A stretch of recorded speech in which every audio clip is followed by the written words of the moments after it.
जड़ कर्म चेतन बंधकारु कर्म के अवसान का, कह कर स्वरूप यथार्थ जग का जो किया उपकार है, उसके लिए जिन वाणी माँ को वंदना शत बार है, वंदना शत बार है, वंदना शत बार है।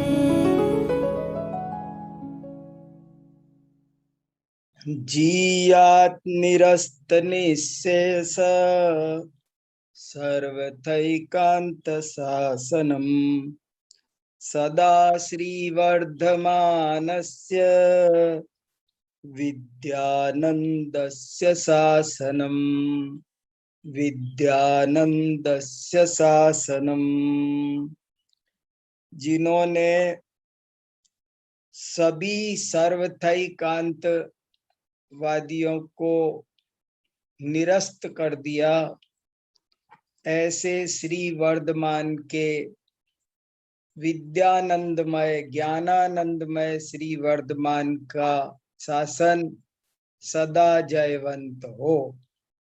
जिसने सभी एकांतवादियों का निराश कर दिया, निराकरण कर दिया, उन ज्ञानानंदमय श्री वर्धमान के शासन की सदा जय हो। हम सब आचार्य विद्यानंद स्वामी और उनकी सत्य शासन परीक्षा, इस विषय पर चर्चा कर रहे हैं।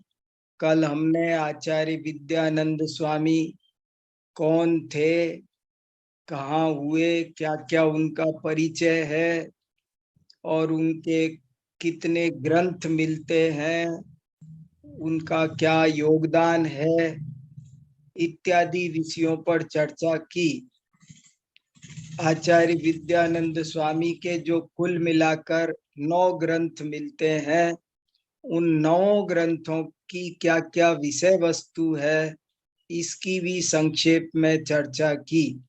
उनकी 3 विशाल टीकाएं, अष्टसहस्री, तत्वार्थ श्लोक वार्तिका अलंकार और युक्त अनुशासनालंकार हैं।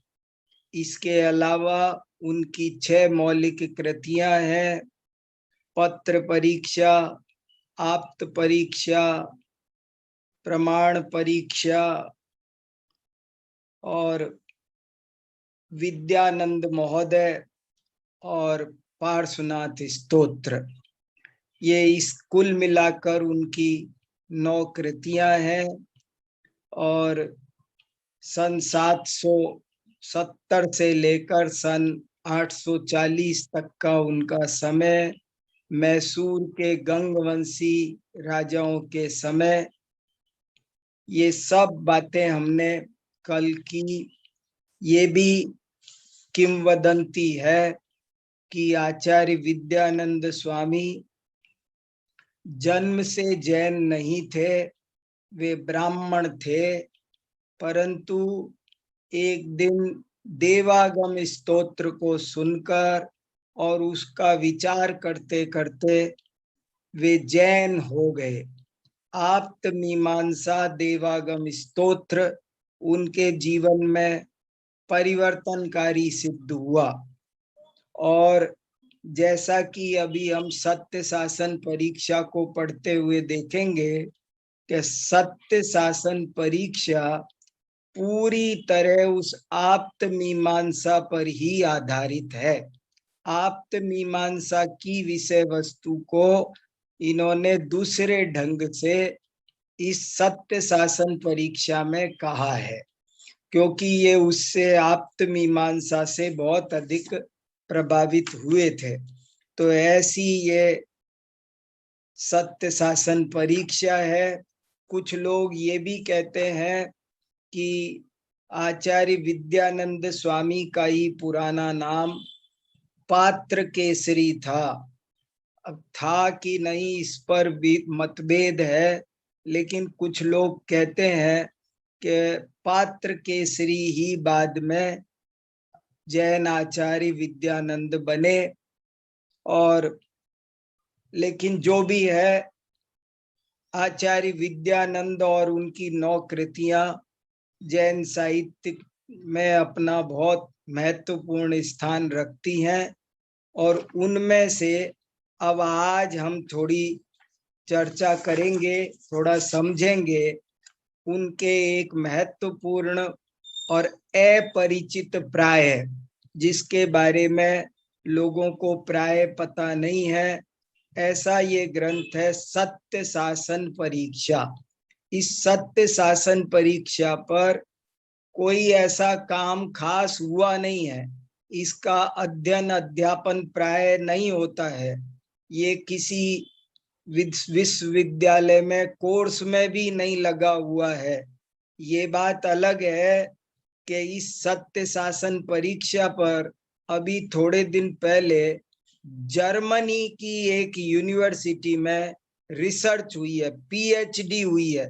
देखो आप, कभी कभी ये बातें भी बहुत आंदोलित करती है कि सत्य शासन परीक्षा पर भारत में अभी तक कोई पीएचडी वगैरह कोई और इसका बड़ा काम हुआ नहीं है, लेकिन जर्मनी में इस पर पीएचडी हुई है। ये कितनी बड़ी बात है, वहां इसको कितना महत्व दिया गया। और उस स्कॉलर ने बहुत बढ़िया पीएचडी की है और उनकी बहुत बढ़िया कंप्यूटराइज्ड कॉपी भी तैयार की है। इसके अलावा ये जो सत्य शासन परीक्षा है, ये बहुत ज्यादा उपेक्षित थी। इसकी ज्यादा पांडुलिपियां भी नहीं मिलती थी और बहुत खोजने पर इसकी पांडुलिपि मिली। और पांडुलिपि मिलने के बाद में डॉक्टर गोकुल चंद जैन एक बहुत बड़े प्रोफेसर हुए हैं। अभी कुछ ही वर्षों पहले उनका देहांत हुआ है और वे संपूर्णानंद संस्कृत विद्यालय वाराणसी में, बनारस में एक बहुत बड़ा संस्कृत विश्वविद्यालय है, संपूर्णानंद संस्कृत विश्वविद्यालय। उसमें वो प्राकृत एवं जैनागम विभाग के अध्यक्ष थे और उन्होंने इस ग्रंथ का संपादन किया। सत्य शासन परीक्षा का पहली बार संपादन डॉक्टर गोकुल चंद जी ने किया और वो भारतीय ज्ञानपीठ से छपा। इस ग्रंथ को यदि तब संपादन करके छपाया नहीं होता तो शायद ये भी नष्ट हो जाता। आपको जानकर ये भी थोड़ा दुख होगा कि अभी भी ये पूरा उपलब्ध नहीं है। सत्य शासन परीक्षा में 14 अधिकार हैं, 14 प्रकरण हैं, छोटे छोटे 14 प्रकरण हैं। सत्य शासन परीक्षा बहुत बड़ा ग्रंथ नहीं है, छोटा सा ग्रंथ है, न्याय दीपिका जैसा, न्याय दीपिका से भी छोटा, और गद्य में लिखा हुआ है। हर प्रकरण के अंत में जरूर 1-2 कारिका लिखी हैं, इसलिए इसमें कोई 10-15 कारिका तो आई है, लेकिन फिर भी ये पूरा का पूरा ग्रंथ गद्य में लिखा हुआ है। और गद्य में लिखा होने पर भी ये बहुत सरल है। ये ग्रंथ एक आश्चर्य पैदा करता है कि जो आचार्य अष्टसहस्त्री लिखते हैं, जो आचार्य तत्वार्थ श्लोक वार्तिक लिखते हैं, वे क्या इतना सरल गद्य भी लिख सकते हैं? इतना सरल गद्य इसमें लिखा हुआ है। आकार में भी छोटी है, लेकिन इसमें यही एक कमी है कि एक तो 14 प्रकरण इसमें हैं और 14 प्रकरणों में से 12 प्रकरण मिलते हैं और अंत के 2 प्रकरण अभी भी अनुपलब्ध हैं। आपको हमको ये ध्यान रखना चाहिए कि कहीं कभी किसी ग्रंथ भंडार में सत्य शासन परीक्षा मिले तो उसे देखना चाहिए, और यदि उसके अंत में पूरे 14 अधिकार हों तो उसको बहुत बड़ी उपलब्धि समझकर बताना चाहिए और उसको छपाना चाहिए। उसकी तैयारी करेंगे, आप बताना। ये 14 अधिकारों की बजाय 12 अधिकार हैं। ये 2 अधिकार मिल नहीं रहे हैं। और देखो, इनके अधिकारों के मैं आपको नाम सुनाता हूं। इस सत्य शासन परीक्षा में जो 14 अधिकार हैं उनके आपको नाम सुनाता हूं। पहले अधिकार का नाम है पुरुषाद्वैत शासन परीक्षा। दूसरे का नाम है शब्दाद्वैत शासन परीक्षा। तीसरे का नाम है विज्ञानाद्वैत शासन परीक्षा। चौथे का नाम है चित्राद्वैत शासन परीक्षा। पांचवें का नाम है चारवाक शासन परीक्षा। फिर है बौद्ध शासन परीक्षा। सातवां है सांख्य शासन परीक्षा। फिर नैयायिक शासन परीक्षा। फिर वैशेषिक शासन परीक्षा। फिर भाट्ट शासन समीक्षा। फिर प्रभाकर शासन समीक्षा। फिर तत्वोपप्लव शासन परीक्षा। और फिर अनेकांत शासन परीक्षा। ये अंत में देखो इस ग्रंथ का नाम क्या है? सत्य शासन परीक्षा। 3 शब्द हैं। सत्य शासन परीक्षा। परीक्षा किसकी परीक्षा? शासन की। शासन कहो माने कथन, मत, संप्रदाय। और सत्य शासन परीक्षा, लोक में अनेक शासन है, अनेक संप्रदाय प्रचलित हैं। ये संप्रदाय तो है, अनेक दर्शन है। सांख्य दर्शन, योग दर्शन, वेदांती, मीमांसक, नैयायिक, वैशेषिक, ये अनेक दर्शन है। दर्शन माने शासन। दर्शन कहो या शासन कहो एक ही बात है। तो अनेक दर्शन है, अनेक शासन लोक में पाए जाते हैं। और उन अनेक शासनों में कौन सत्य है, ये इस ग्रंथ का उद्देश्य है। सत्य शासन परीक्षा का क्या उद्देश्य है कि इतने जो शासन संप्रदाय या धर्म या दर्शन या संप्रदाय पाए जाते हैं, उनमें कौन सही है और कौन गलत है, ये देखना। ये इस ग्रंथ का उद्देश्य है। और उसमें इन्होंने बहुत सावधानी ये रखी कि पहले अपना नहीं रखा, पहले अन्य मतों की एक एक को सावधानी से।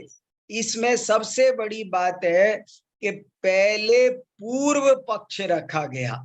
जैसे अद्वैत वाले क्या कहते हैं, इस बात को बहुत शांति से पहले रखा, फिर उस अद्वैतवाद में क्या दोष है ये बताया। बौद्ध वाले क्या कहते हैं, आपको हर प्रकरण में का तरीका बता रहा हूं। आप कोई भी प्रकरण पढ़ के देख लेना कि सारे प्रकरणों में यही काम है कि पहले वो दर्शन क्या कहता है ये बताते हैं, और बाद में वो जो दर्शन कहता है वो बात क्यों गलत है ये समझाते हैं।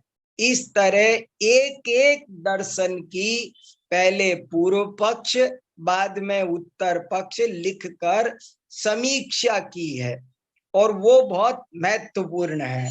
और देखो एक और बात है कि ये जो सत्य शासन परीक्षा है, देखो पहले तो ये उपलब्ध ही नहीं था, पहली बात। बाद में ये जैसे तैसे पांडुलिपि मिली और डॉक्टर गोकुल चंद जी ने इसका संपादन किया और जैसी की तैसी भारतीय ज्ञानपीठ से इसको छपवा दिया। ये आज से 70 साल पुरानी बात बता रहा हूं, 60-70 साल पहले ये छपी। अब छपने के बाद में भी ये ओरिजिनल छप गई। अब कोई जो संस्कृत के अच्छे ज्ञाता हैं वही इसका फायदा उठा सकते हैं, क्योंकि हिंदी अनुवाद नहीं हुआ था। लेकिन अभी थोड़े दिन पहले इस सत्य शासन परीक्षा का एक प्रणम्य सागर जी मुनि ने इसका हिंदी में अनुवाद भी किया है, और अब ये हिंदी अनुवाद के साथ में भी छप गई है। मतलब कहने कहा कि आज यदि हम सत्य शासन परीक्षा को कोई भी पढ़ना चाहें तो ये हिंदी अनुवाद के साथ उपलब्ध है, और हम इसको बहुत आसानी से पढ़ सकते हैं, बहुत आसानी से समझ सकते हैं। ये इसकी खास बात है। तो ऐसे करके ये ग्रंथ है। अब और मैं आपको बताऊं इसकी क्या क्या 2-3 विशेषता खास मेरे को बतानी है, और उसके साथ थोड़ा सा अंश आपको इसका पढ़ के भी सुनाना है। मैंने केवल कहना नहीं है, बल्कि मुझे इसे पढ़कर भी आपको थोड़ा हिस्सा। हाँ, ये तो ये हिंदी अनुवाद जो सागर से छपा है, प्रणम्य सागर महाराज का, वो है। इसमें प्रस्तावना में गोकुल चंद जी की जो प्रस्तावना थी वही की वही इन्होंने ले ली है। तो देखो भले अभी हम पढ़ने लेते हैं थोड़ा सा, बहुत बढ़िया है। जब तक हम जरा सा पढ़ेंगे नहीं, हम ध्यान रखना, हम केवल सैंपल पढ़ रहे, जरा सा, पूरा आपको खुद पढ़ना है। मैं तो केवल आपको जरा सा टेस्ट करा रहा हूं कि ये कैसा है, क्या शुरुआत है, क्या भूमिका है, जरा सा अपने को ज्ञान हो, पता चले। ये इतना सा काम मैं कर रहा हूं। और आपको इसमें ये देखना है कि सत्य की परीक्षा, सत्य शासन की परीक्षा करने का तरीका इनका कितना सुंदर है। कैसे वो परीक्षा की जा रही है, वो एक खास बात है। और इसमें भी ये बात विशेष है कि उन्होंने सारे दर्शनों को, एक बहुत खास बात कह रहा हूं, सारे दर्शनों को इन्होंने पहले 2 भागों में बांटा, और वे 2 भाग हैं एकांतवादी और अनेकांतवादी। ये एक खास बात है। देखो कैसे परीक्षा हुई कि अन्य शासन असत्य है और जैन शासन सत्य है। इसीलिए जैन शासन का नाम इन्होंने रखा अनेकांत शासन परीक्षा। जो अंतिम चैप्टर है उसका नाम है अनेकांत शासन परीक्षा। अब वो हमको मिलता नहीं है आज, ये दुख का विषय है। यदि हमको अनेकांत शासन परीक्षा वाला 14वां आखिरी प्रकरण भी मिल जाता तो बहुत अच्छा लगता। देखते उन्होंने जैन दर्शन का कैसे प्रतिपादन किया। ऐसे ही एक 13वां नहीं मिलता है, 12 तक ही मिलते हैं। 13वां प्रकरण था तत्वोपप्लव परीक्षा। तत्वोपप्लव शासन की मैंने आपसे खूब चर्चा की है। तो एक मत दुनिया में पाया जाता है जिसको तत्वोपप्लववादी कहते हैं, जिसको उच्छेदवादी कहते हैं। और वो कहते हैं कि इस जगत में कोई तत्व नहीं है ही नहीं, तत्व नाम की चीज ही नहीं है, ऐसा वो कहते हैं। सारा उसका उच्छेद करते हैं तत्वोपप्लववादी। तो उसका बहुत बढ़िया उत्तर जैन नैयायिकों ने दिया है, और वही यहाँ भी दिया होगा क्या। पर वो प्रकरण मिलता नहीं, इसलिए हम कुछ अधिकृत रूप से नहीं कह सकते और क्या क्या कहा होगा। लेकिन इतना कहा कि हे उच्छेदवादी, हे तत्वोपप्लववादी, तुम ये बताओ कि जो तुम कहते हो कि तत्व नहीं है, तो ये बताओ कि तुम कैसे कहते हो कि तत्व नहीं है। तुम प्रमाण पूर्वक कहते हो कि ऐसे ही कहते हो। तुम कोई तो तर्क देते होगे, कोई प्रमाण प्रस्तुत करते होगे, तभी तो सिद्ध करते होगे कि तत्व नहीं है लोक में, तत्व का अभाव। तो जिन प्रमाणों से तुम तत्व का अभाव सिद्ध करते हो, ये बताओ वो प्रमाण है या नहीं है। और यदि वे प्रमाण हैं तो प्रमाण तत्व तो हो गया ना, कहाँ हुआ तत्व नहीं है, ये बात कैसे सिद्ध हुई। ऐसे ही तुम समझाते हो, मैं समझता हूं, ये वादी प्रतिवादी ये हैं या नहीं है, प्रतिज्ञा हेतु ये हैं या नहीं है। और यदि ये सब हैं तो ये बात नहीं मानी जा सकती कि इस लोक में कोई तत्व नहीं है, तत्वोपलववाद माना जाए, ये बात इसलिए नहीं मानी जा सकती। तो ऐसे करके ये बात मैं आपको बहुत खास कहना चाहता हूं, एक दफे फिर रिपीट कर रहा हूं, जिसकी वजह से सत्य शासन परीक्षा महत्वपूर्ण है और जिसकी वजह से मैंने आपको इसे सुनाने का निर्णय किया है, वो ये है कि सत्य शासन की परीक्षा का आधार क्या। दुनिया में अनेक शासन हैं, उनमें से जैन शासन ही सम्यक है। ये बात हम कैसे पहचानते हैं, कैसे परीक्षा होती है, सत्य शासन की परीक्षा कैसे होती है। तो वो कहते हैं एक ही तरीका है कि और सब एकांतवादी हैं और जैन शासन अनेकांतवादी है और वस्तु का स्वरूप अनेकांतात्मक है, वस्तु का स्वरूप एकांतात्मक नहीं है। इससे सिद्ध होता है कि एकांत शासन मिथ्या है और अनेकांत शासन सम्यक है। इन्होंने साफ साफ लिखा है आगे चलकर कि जैसे अंधकार और प्रकाश में जमीन आसमान का अंतर होता है, उसी तरह एकांत और अनेकांत में जमीन आसमान का अंतर है। दो ही टुकड़े होंगे, सत्य और असत्य, दो ही चीजें हैं, सत्य और असत्य। जितना भी एकांतवाद है वो सब असत्य है और जो अनेकांतवाद है वो सत्य है। बस ये लाइन पर ध्यान देना है, मैं इम्पोर्टेंट लाइन है इसलिए बार बार निवेदन कर रहा हूं। सत्य शासन की परीक्षा कैसे हो, ये 14 प्रकरण नहीं, 14,000 शासन दुनिया के होंगे तब भी आप पहचान जाओगे।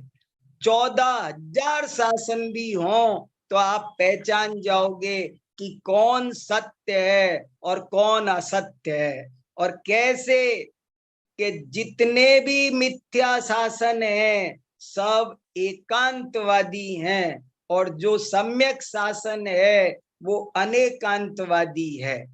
और ऐसा क्यों, ऐसा क्यों, ऐसा इसलिए कि वस्तु स्वरूप अनेकांतात्मक है, वस्तु का स्वरूप एकांतात्मक नहीं है। वस्तु एकांतात्मक नहीं है, अनेकांतात्मक ही है। इससे सिद्ध होता है कि अनेकांतवादी दर्शन ही सम्यक हो सकता है, एकांतवादी दर्शन सम्यक नहीं हो सकता। दो टुकड़े कर दिए सारे दर्शनों के, तराजू लेकर बैठे और तराजू के एक पलड़े में दुनिया के सारे दर्शन, 14 दर्शनों में से 13 दर्शन एक पलड़े में और एक अनेकांत शासन एक पलड़े में, और कह दिया कि ये सत्य शासन है। देखो क्या चेक करने की, कसौटी पत्थर लेके बैठे, कसौटी पत्थर।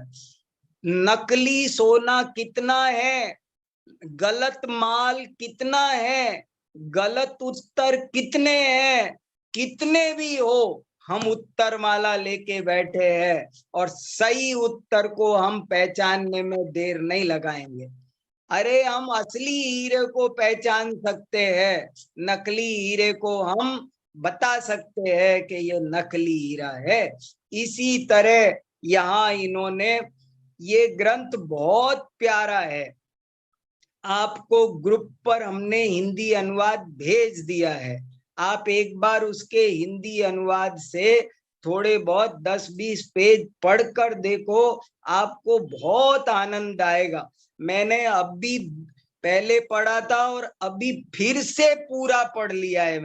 मैंने पूरा का पूरा सत्य शासन परीक्षा फिर से पढ़ लिया है। क्या अन्य मत वाले कहते हैं, वेदांती क्या कहते हैं, पुरुषाद्वैत वाले क्या कहते हैं, चारवाक क्या कहते हैं, बौद्ध क्या, आपको सब दर्शन हो जाए।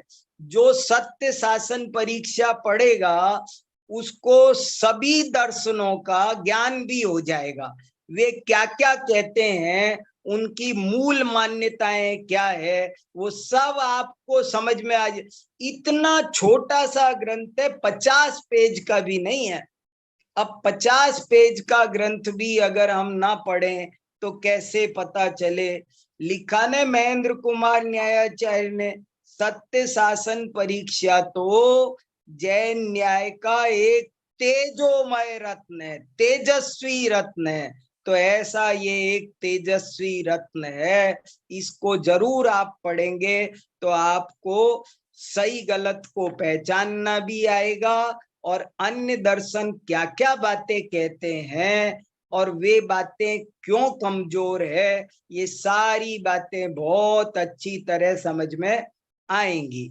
अब थोड़ा सा आपको इसका वानगी दिखाता हूं, इसको पढ़कर सुनाता हूं। विद्यानंदाधिप स्वामी विद्वद्देवो जिनेश्वरः यो लोकैकहिता तस्मै नमस्तात् स्वात्म लब्धये। ये मंगलाचरण का श्लोक है। विद्यानंदाधिप स्वामी, भारतीय संस्कृति में इसीलिए नाम अच्छे रखे जाते हैं। कोई भी नाम नहीं रखा जाता उठा करके। नाम ऐसा रखना चाहिए जो व्यक्ति को एक आध्यात्मिक प्रेरणा दे। दौलत राम जी ने लिखा है कि मुझे दौलत नाम से ये समझ में आता है कि ये जो जग की संपत्ति है, ये वास्तव में संपत्ति नहीं है, ये तो विपत्ति है। आत्मा के पास जो ज्ञान और आनंद है वही उसकी असली संपत्ति है, वही दौलत है, और उसमें विलास करने का नाम ही दौलत विलास है, ऐसा लिखा उन्होंने। तो देखो कितना क्या इनका नाम है, विद्यानंद। और विद्यानंद नाम में से वो क्या निकालते हैं, विद्यानंदाधिप स्वामी, जो ज्ञान और आनंद के स्वामी हैं, ज्ञान और आनंद के अधिपति हैं। क्या अरिहंत की उपमा है, जिनेश्वर का विशेषण है। आगे जिनेश्वर दिया है ना, विद्यानंदाधिप स्वामी विद्वद्देवो जिनेश्वरः, के जो विद्वानों माने, विद्वान माने क्या, आप विद्वान माने मुझको मत समझ लेना। विद्वान माने मने पर्याय ज्ञानी, जिनको बड़े बड़े मने पर्याय ज्ञानी चार। विद्वान माने गणधर, जिनको गणधर देव भी प्रणाम करते हैं। ऐसे विद्या और आनंद के धारक अरिहंत भगवान, जो कि इस लोक के एकमात्र हितैषी है। जीव का हितैषी एक ही है, एक शब्द डाला। जीव का, लोक का हितैषी एक ही है, और वो है जिनेश्वर। अरिहंत भगवान ही एकमात्र ऐसे हैं जो इस जीव का हित कर सकते हैं।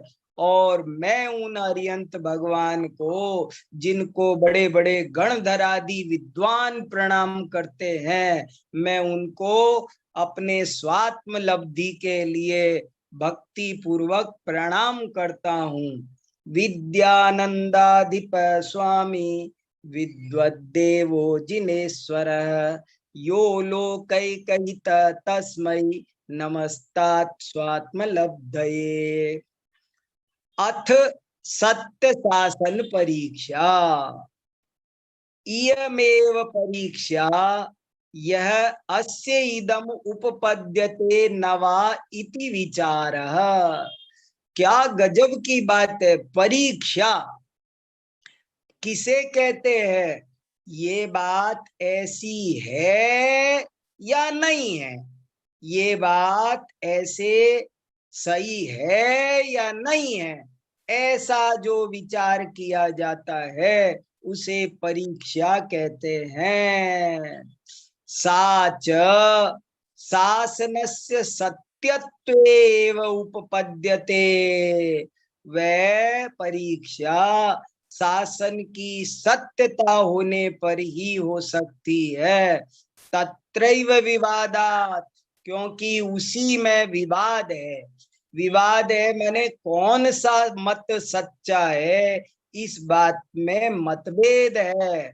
सब अपने अपने मत को सच्चा कहते हैं, पर वास्तव में सच्चा कौन है? वक्तुर आप्तत्ववत्, जैसे कौन वक्ता आप्त है, इस पर विवाद है।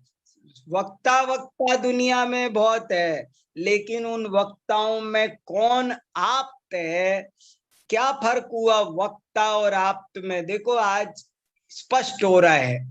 आप्त माने वक्ता नहीं, वक्ता में और आप्त में क्या फर्क है? वक्ता शब्द का अर्थ है बोलने वाला, और आप्त माने सच्चा वक्ता, उसका नाम आप्त है। न तु शासनत्व मात्रे तद अभावात् वक्तृत्व मात्रवत्।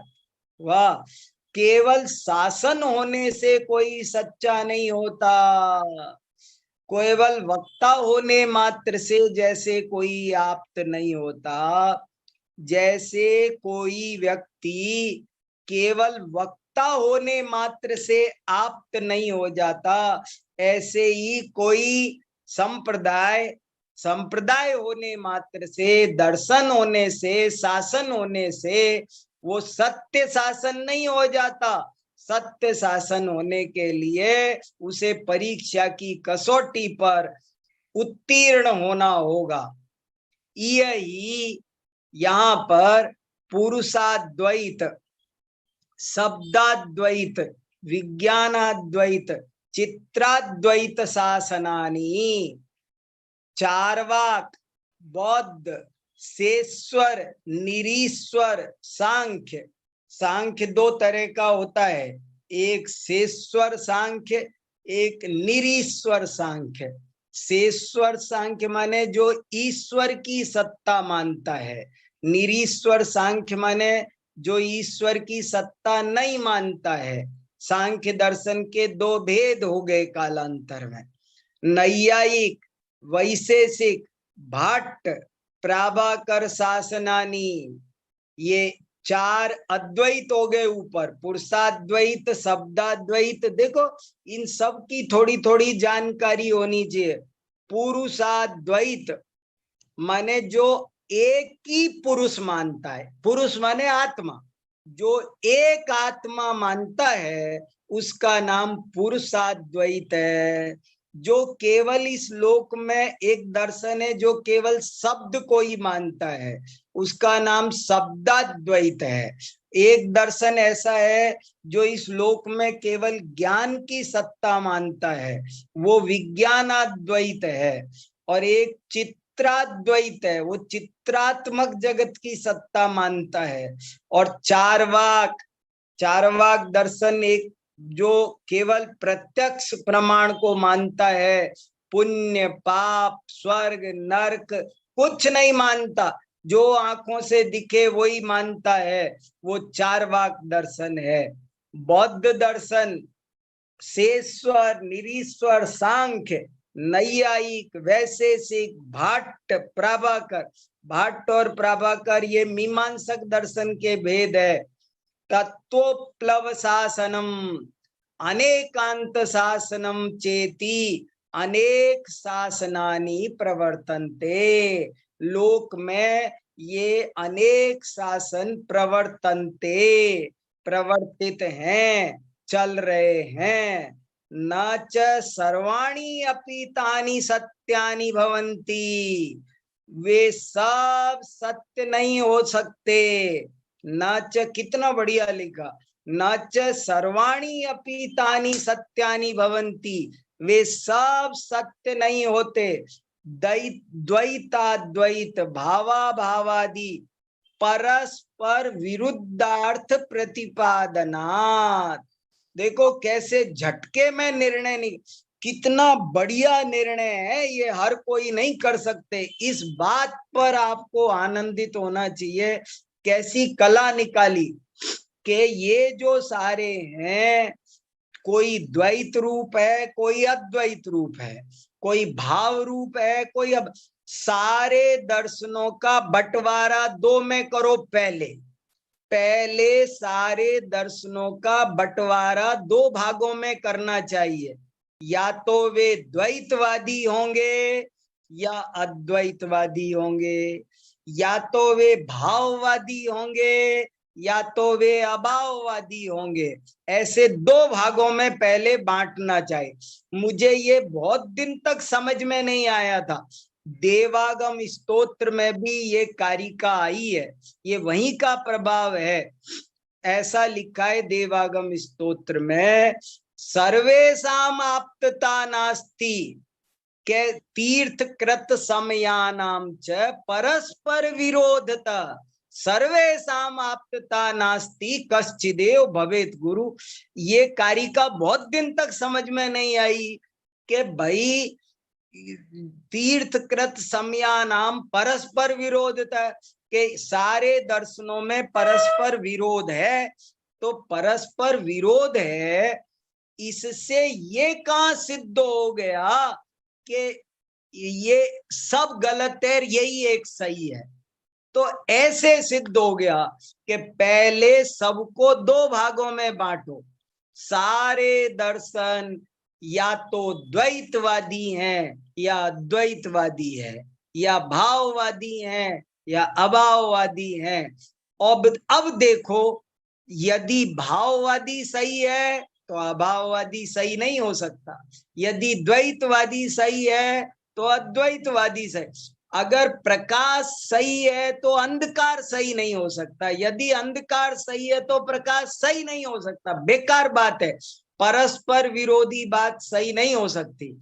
द्वैताद्वैत भावा भावादि परस्पर विरुद्धार्थ प्रतिपादनात् न च तत्र न किंचिदपि सत्यम स्यादि इति आरेखितव्यम एकांतानेकांतयो द्वैताद्वैतयो भावाभावादि परस्पर विरुद्धार्थ प्रतिपादनात्। ये सब सही नहीं हो सकते, क्योंकि एक द्वैत रूप है, एक अद्वैत रूप है। न किंचिदपि सत्यम स्यादिति आरेखितव्यम एकांतानेकांतयोर द्वैताद्वैतयोर भावाभावयोर। अब ये लाइन देखो, ये शब्द कितना अच्छा डाला, तेजस्तिमिरयोरिव, तेजस्तिमिरयोरिव।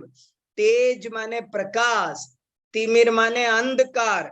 जैसे अंधकार और प्रकाश में 36 का आंकड़ा है, परस्पर विरोध है, ऐसे ही द्वैत अद्वैत भाव अभाव में परस्पर विरोध है। इसलिए परस्पर विप्रतिसिद्धयोः द्वयोरपि विधिवत प्रतिषेधस्यापि असंभवेन अन्यतरस्य नियमेन विधेरुपपत्तेः कस्यचित् सत्यस्य अवश्यम अभ्युपगंतव्यत्वात्, एक को गारंटी से सही होना चाहिए। देखो ये बात अगर हमारी सबकी समझ में आए तो बहुत आनंद आए। कैसे वो निर्णय कर रहे, कैसे इस निर्णय पर पहुंचे। इतने दर्शन आपके सामने 14 दर्शन रख दिए और आपसे कहा इनमें से एक सेलेक्ट करो, और वो भी वही वाला सेलेक्ट करो जो सत्य है। तो देखो आपको न्याय पढ़ने से क्या लाभ होता है, ये सब समझ में। कितने कुशलता से परीक्षा कर ली कि ये 13 गलत है और ये एक 14वां ये सत्य है। देखो और आगे कितना अच्छा लिखा जरा सा। तथा च तत्र किम्नु खलु शासनम स्यात् सत्यम इति परीक्षते। बहुत बढ़िया। कि कैसे पहचाना आपने कौन शासन सही है। इदमेव ही सत्य, ये लाइन बहुत बढ़िया है। इदमेव ही सत्य शासनस्य सत्यत्वम नाम यद दृष्टेष्टा विरुद्धत्वम। सत्य शासन की सत्यता इससे पकड़ में आती है। किससे पकड़ में आती है? जो दृष्टेष्ट अविरुद्ध हो। दृष्ट माने प्रत्यक्ष, इष्ट माने अनुमान, आगम, जो प्रत्यक्ष अनुमान आगम का अविरोधी हो। अविरुद्धत्वम प्रत्यक्ष अनुमान आदि प्रमाण विरुद्धस्यापि सत्यत्वे न किंचित असत्यम जगति स्यात्। यदि प्रत्यक्ष अनुमान आदि प्रमाणों से विरुद्ध को भी यदि आप सत्य मानोगे तो फिर तो जगत में कुछ असत्य बचा ही नहीं। जो बात प्रत्यक्ष से विरुद्ध है, अनुमान से विरुद्ध है, यदि उसको भी आप सत्य कहोगे तो फिर तो कह लो, आपकी मर्जी है। फिर तो दुनिया में कुछ असत्य बचेगा ही नहीं। फिर काय की परीक्षा करना, फिर तो बात ही खत्म हो जाती है। इसलिए ये मानना जरूरी है कि जो प्रत्यक्ष अनुमान आदि प्रमाणों का विरोधी है वो असत्य है, और जो प्रत्यक्ष अनुमान आदि प्रमाणों का अविरोधी है वो सत्य है। कितना साफ साफ लिखा। प्रत्यक्षानुमानादि प्रमाण विरुद्धस्यापि सत्यत्वे न किंचित असत्यम जगति स्यात्। फिर तो जगत में कुछ असत्य नहीं बचेगा। तद अविरुद्धस्यापि असत्यत्वे, और जो बात प्रत्यक्ष से अनुमान से अविरुद्ध है, यदि आप उसको भी असत्य कहोगे तो फिर कुछ सत्य नहीं बचेगा। फिर तो सत्य, जब आप जो बात प्रत्यक्ष अनुमान से सत्य सिद्ध हो रही है, यदि आप उसे भी असत्य कहोगे तो फिर कोई अर्थ नहीं रह गया सत्य का, फिर सत्य खत्म है। अतो इसलिए अव्याप्ति अतिव्याप्ति असंभवा संभवात अदुष्टम इदम सत्य लक्षणम उपलक्ष्यते। इसलिए अव्याप्ति अतिव्याप्ति असंभव आदि दोषों से रहित सत्य का लक्षण यही है कि जो बात दृष्टेष्ट विरुद्ध होगी वो गलत है, और जो दृष्टेष्ट अविरुद्ध होगी वो सत्य है। थोड़ी नीरस कठिन लग सकती है पर एकदम नवनीत है। बहुत माल ही माल है पूरा का पूरा, एक भी बात फालतू नहीं है। जो कुछ बोला है इतनी देर सब का सब बिल्कुल सार सार है। तच्च दृष्टेष्टा विरुद्धत्वम अनेकांत शासने एव। कैसी इनकी इन आचार्यों का कितना उपकार है। इन आचार्यों के अपन तो गुणगान कर रहे हैं। आप ये समझो हमारी तो ये भक्ति है। हम तो आचार्य विद्यानंद स्वामी के गुणगान कर रहे हैं, उनके इस ग्रंथ का स्वाध्याय कर रहे हैं। देखो कितनी अच्छी बात लिखी कि दृष्ट और इष्ट से, दृष्ट माने प्रत्यक्ष, इष्ट माने अनुमान, प्रत्यक्ष और अनुमान से अविरोधीपना अनेकांत शासन में ही पाया जाता है, अन्य शासन में नहीं पाया जाता। तदेव सत्य शासन धवी मारूढ़मिष्टे एकांत शासनम तु सर्वम असत्यम एव। केवल अनेकांत शासन ही सत्य शासन की पदवी पर आरूढ़ पर विराजमान होना हो सकता है। केवल अनेकांत शासन ही सत्य शासन कहा जा सकता है। और बाकी सारे, देखो कैसा शब्द डाला, शब्द तो देखो, इनकी टोन तो देखो। अब ये जिन लोगों को थोड़ी सी संस्कृत पता होगी ना, उनको तो बहुत आनंद आ सकता है। देखो क्या भाषा, देखो, अनेकांत शासने एव, अनेकांत शासन में ही सत्य शासन पर बैठने की क्षमता है। और एकांत शासनम तु सर्वम असत्यम एव, और सारे एकांत शासन असत्य ही हैं। दृष्टेष्ट विरुद्धत्वात्, क्योंकि वो दृष्ट और इष्ट के विरुद्ध है। और तथा ही, अब तथा ही कह के ये पहला प्रकरण शुरू होगा। इसका नाम है परब्रह्माद्वैत शासन परीक्षा, ऐसे हेडिंग लगे हैं। फिर नीचे लगा है पूर्व पक्ष। तो पूर्व पक्ष में अब ये बताएंगे कि वो क्या क्या कहते हैं। फिर एक हेडिंग लगाएंगे उत्तर पक्ष, फिर उनकी बातें क्यों गलत सिद्ध होती है ये कहेंगे। फिर अगला हेडिंग लगाएंगे, फिर पूर्व पक्ष लिखेंगे, फिर उत्तर पक्ष लिखेंगे। और ये बहुत बढ़िया ढंग से छोटा सा ग्रंथ, पर ये पहले मिलता नहीं था, नहीं तो ये कहीं न कहीं कोर्स में लगा हुआ होता न्याय दीपिका की तरह। ऐसा सुंदर है, सरस है, सरल है, पर बड़ा ही प्रयोजनभूत ग्रंथ है। और मेरी इच्छा हुई कि आप सबको इस ग्रंथ से परिचित कराऊं, इसलिए 2 दिन इस ग्रंथ का स्वाध्याय हमने किया। चलो संदेश भैया जी। इस प्रकार अभी हमने सत्य शासन परीक्षा का परिचय लिया। वास्तव में हमारे लिए जो दर्शन शास्त्र पढ़ रहे हैं या जैन दर्शन के क्षेत्र में कुछ भी काम कर रहे हैं, उनके लिए ये ग्रंथ एक जैम जैसा है। एक तो सारे दर्शनों का परिचय भी हो जाता है। इसमें मैंने थोड़ा बहुत पढ़ा, सारे बिंदु जो उन दर्शनों में माने हैं वे बिंदु भी, और उनका निराकरण भी, उनकी समीक्षा भी इसमें है। तो ये एक बहुत अच्छा पूरा कलेक्शन है। तो ये हमें अवश्य, बहुत संक्षिप्त भी है, न्याय दीपिका जैसा ही है, इसको हमें अवश्य पढ़ना चाहिए। दूसरा विचार ये आया, इसके पहले ही अब हमने निराकरण विषय पर 2 दिन भाई साहब के व्याख्यान सुने, और ये पूरा ही ग्रंथ निराकरण परक है। मतलब पूरे ग्रंथ में सारी हेडिंग ही निराकरण परक है। तो उससे उसका भी हमें कितना मजबूती से पता चलता है उस समय कितनी आवश्यकता रही होगी। और बहुत निर्दोष, बहुत निकषाय भावना से ये पूरा ग्रंथ लिखा गया। वाकई अद्भुत ग्रंथ है। समस्त दर्शन शास्त्र पढ़ने वालों को, न्याय पढ़ने वालों को इसका अध्ययन अवश्य करना चाहिए। हाँ, और कोई भी अपने विचार?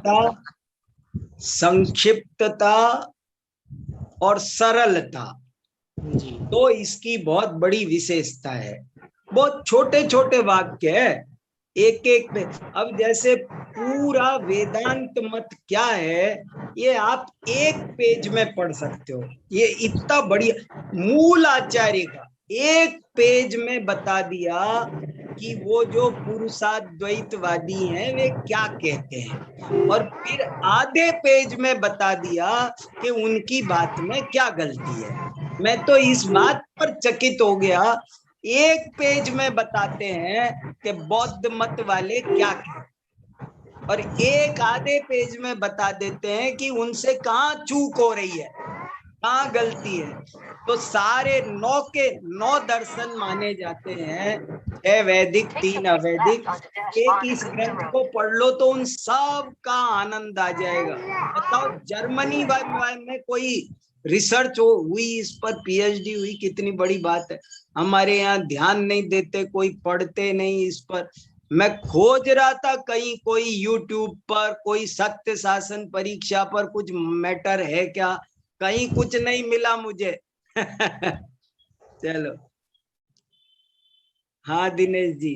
जी, अब यहाँ की इस सभा में ये बात आई है तो निश्चित ही अपने यहाँ पर भी इसको पढ़ने वाले, इसका अध्ययन करने वाले अवश्य होंगे। हाँ दिनेश जी। डॉक्टर साहब जय जिनेन्द्र। हाँ जय जिनेन्द्र, सुनाओ साहब। अच्छा डॉक्टर साहब, आपने शुरू में कहा ना कि अनेकांत शासन इसलिए सत्य है क्योंकि वस्तु अनेकांतात्मक है। हाँ, और बाद में बात यह आई कि क्योंकि वो प्रत्यक्ष और अनुमान से विरुद्ध है, हाँ, इसलिए अनेकांत सत्य है। तो ये दोनों बातें का मतलब ये हुआ कि अनेकांतात्मक वस्तु प्रत्यक्ष और अनुमान से अविरुद्ध है, इसका मतलब ये निकालें। बहुत बढ़िया। 2 तर्क हैं ये तर्क 2 हैं। हाँ। एक नहीं, ये तर्क ही 2 है, न्यारे न्यारे। एक तर्क ये है कि अन्य मत असत्य है और जैन मत सत्य है। क्यों? तो उसका उत्तर है क्योंकि अन्य सभी मत एकांतवादी हैं और जैन मत अनेकांतवादी है। अब ऐसा क्यों? तो दूसरा स्टेप, अब स्टेप दूसरा लिया जा रहा है। अगला स्टेप लिया जा रहा है कि वस्तु का स्वरूप अनेकांतात्मक है। फिर तीसरा स्टेप उठाया जा रहा है कि आप कैसे कहते हो वस्तु का स्वरूप अनेकांतात्मक है? क्योंकि वही दृष्टेष्ट अविरुद्ध है। एकांतात्मक वस्तु स्वरूप दृष्टेष्ट विरुद्ध नहीं है, ये कहने का मतलब है। स्टेप पर स्टेप लेकर 3 स्टेपों में बात पूरी की। वस्तु के स्वरूप में अनेकांतात्मकता है, इससे सिद्ध होता है कि अनेकांतवादी दर्शन ही सही है। और वस्तु स्वरूप में अनेकांत इसलिए है क्योंकि वो हम प्रत्यक्ष अनुमान से सिद्ध कर सकते हैं। हो गया, स्पष्ट हो गया डॉक्टर साहब, बहुत अच्छा हो गया। वाह, बहुत बढ़िया जी। प्रारंभ में परीक्षा की परिभाषा भी आई और बाद में हाँ। सत्य का लक्षण भी बताया, सत्य का लक्षण क्या है। हाँ हाँ हाँ, ये भी खास बात है। परीक्षा माने क्या, सत्य माने क्या, सत्य का लक्षण बताया कि यदि आप जो चीज प्रत्यक्ष अनुमान से अविरुद्ध है, अगर आप उसको भी सत्य नहीं मानोगे तो फिर किसे मानोगे? और जो चीज प्रत्यक्ष अनुमान के विरुद्ध है, यदि आप उसे भी असत्य नहीं मानोगे तो फिर किसे मानोगे? आपको आखिर, कुछ लोग होते हैं ना, सारी जिंदगी झूलते रहना, डावाडोली रहना। कितने ही लोग निर्णय करते नहीं है, होने भी लगता है तो नहीं करते हैं। हमने देखा है बहुत लोगों को। ये तत्वोपलववादी भी ऐसे ही है, मुझे मिले हैं, मेरी चर्चा हुई है तत्वोपलववादियों से, और मैंने उनसे कहा ये एक तरह की साइकोलॉजिकल बीमारी भी बनती है, कुछ भी फायदेमंद नहीं है, डिप्रेशन टाइप का, कुछ नहीं। तो उससे पूछा, भैया कैसे कहते हो, जरा बात तो समझाओ। कुछ नहीं है, तुम हो कि नहीं, मैं हूं कि नहीं, तुम जो बात कह रहे हो वो बात है कि नहीं। तब उसको समझ में आता है कि अरे हाँ, ये बहुत सूक्ष्म तर्क सिखाता है न्याय। जो गलती हमारे पकड़ में नहीं आती है वो गलती पकड़ में आने लगती है, ये खास बात है इसकी। जी, शुरू में परीक्षा की परिभाषा आई, अस्य तेतत्मुपपद्यते न वा। हाँ, यह धर्म इस पदार्थ का है या नहीं है, इस तरह से। हाँ, कितनी बढ़िया परिभाषा आई है ये, जी बहुत। और ये बात बहुत अच्छी आई कि सारे दर्शनों को पहले 2 भागों में बांट लो, और 2 में बांट लोगे तो आपको सही और गलत का निर्णय करना बहुत आसान हो जाएगा। और तेजस तिमिरवत, जैसे अंधकार और प्रकाश में विरोध है, ऐसे ही सत्य और असत्य में विरोध है। बहुत बढ़िया। देखो भैया, सब लोग थोड़ा थोड़ा इन अपने वैभव को संभालो। हमारे पूर्वज कितना हम पर उपकार कर गए, क्या क्या लिख गए, कितनी मेहनत से ये ग्रंथ बने होंगे। अरे उस जमाने की परिस्थितियों में कैसे इन ग्रंथों को लिखा होगा, कैसे हमारे पूर्वजों ने संभाला होगा। और आज कोई हम फिर भी नहीं पढ़ते हैं, ये क्या कैसी विडंबना है। इसलिए इन सब को पढ़ना चाहिए, बहुत स्वाध्याय करना चाहिए, स्वाध्याय का वातावरण बनना चाहिए। छोटा सा जीवन तेजी से निकला जाता है, सत्य का निर्णय ऐसे ही किया जाता है। मुझे एक तो इसमें निर्णय करने की विधि बहुत अच्छी लगी।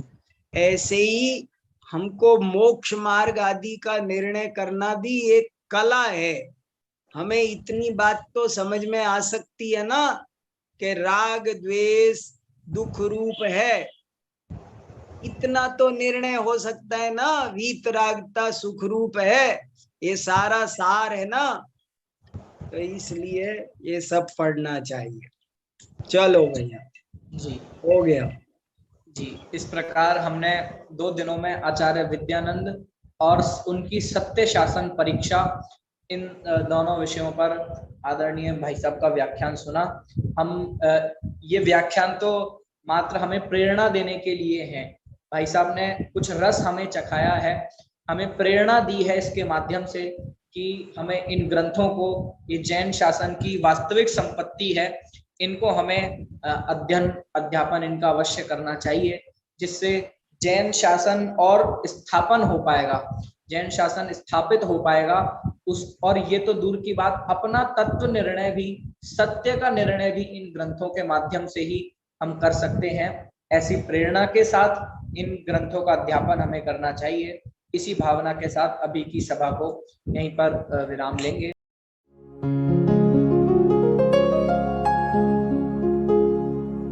निज निधि निज में बताए, यह अनंत उपकार है उसके लिए, जिन वाणी माँ को वंदना शत बार है, वंदना शत बार है, वंदना शत बार है।